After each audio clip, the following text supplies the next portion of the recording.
Hi, I'm Dakota Martinez, and I'm going to be talking to you as a TED Talk about chronic pain in the elderly for my signature assignment. So, we're going to be reflecting on the clinical question of, in the elderly population, how does chronic pain become managed as compared to younger populations with the elderly, advanced age limitations as it affects within their metabolism and absorption capabilities of medications during their acute stay in the hospital. So we're guiding more from acute on chronic. So we're going to be reflecting on this question throughout the presentation, and we're going to identify how the patient care is affected, how nurses can affect change to impact this issue, and how we can change this problem to not being such a big issue as it is. Because I'm sure within the hospital, we all have had patients who are angry and cranky and frustrated and in pain, but because they're elderly, we cannot give them as much pain relief as we could with opioids or other analgesics. So that's a big problem for us because we want to be able to assess their pain and alleviate such pain. But in elderly patients, especially those with liver and kidney issues, we cannot just keep giving patients pain medication. So we need to find another way in order to alleviate that pain, which is what we're studying today. So I have my notes up here, and we're going to keep going through. So we've summarized the clinical problem, which is the chronic pain in the elderly patients. Available research is hard to come by unless you're going very specific. So if we're talking about ICU type of patients and their pain, or we're talking about PACU patients and how we can manage post-operative pain. So if you want to jump into those, the research is definitely out there. But for chronic pain, we know that it affects a large amount of the population.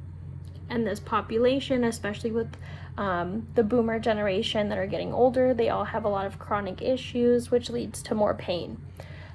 So this pain that people experience sometimes causes functional disabilities. The pain is so severe, so drastic, they are hard to alleviate the pain. All of the methods of pain relief have not been working thus far, or they've only been trying one thing. They didn't know about all of these other types of pain medication that we will go through here in a little bit. And this pain often is associated with coexisting psychological disorders, such as depression, anxiety, cognitive deficits, Alzheimer's disease, dementia, sleep disturbances, insomnia. So those all kind of go hand in hand. Of course, our population is growing with the boomer population becoming more advanced in age, which has a negative consequence on chronic pain. And of course, we need to be able to alleviate such pain in this population.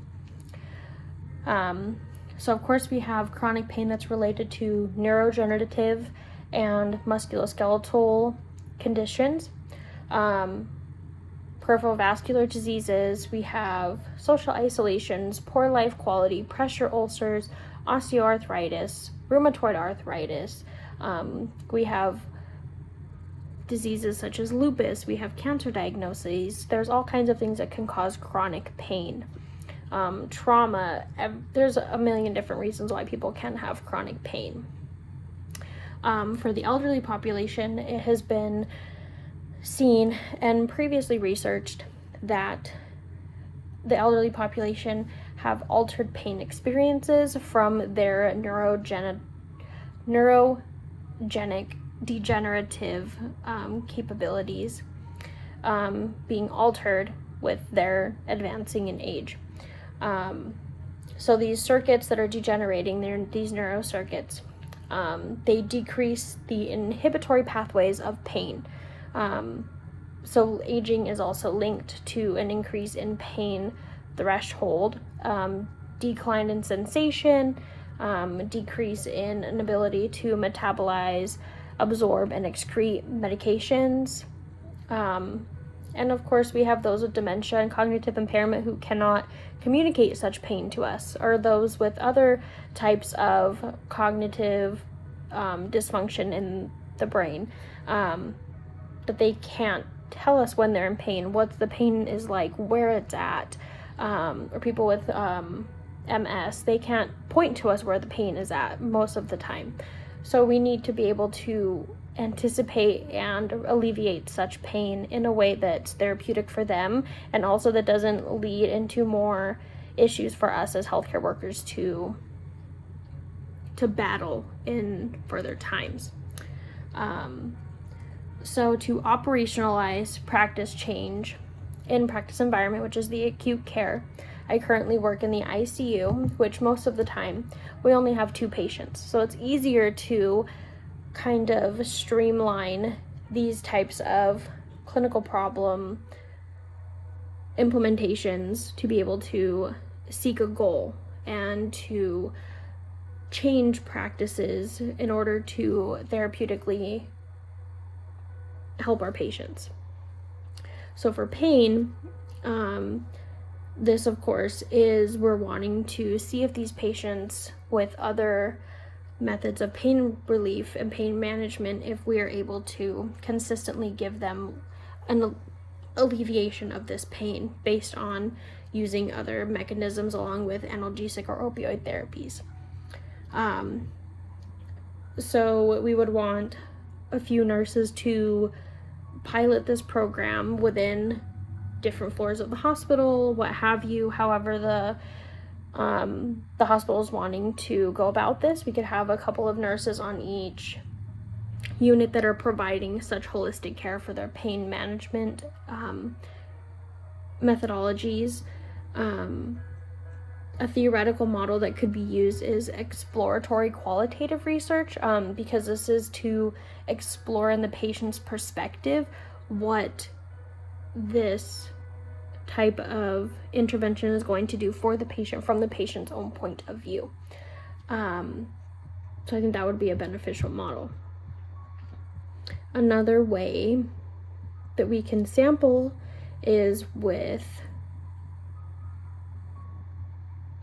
criterion sampling, which is recruitment of participants who may or may not have characteristics that affect the phenomenon, and also maximum variation sampling, which are participants being recruited who represent different experiences, because pain is very vague and diverse in its nature. So we want those different experiences in order to help relate to each other within the domain of interest, which is, of course, relieving their pain. So moving on. So barriers to implementation, of course, we know that pain is subjective. It is very subjective. We can observe things with objective data such as blood pressure, pulse, fevers.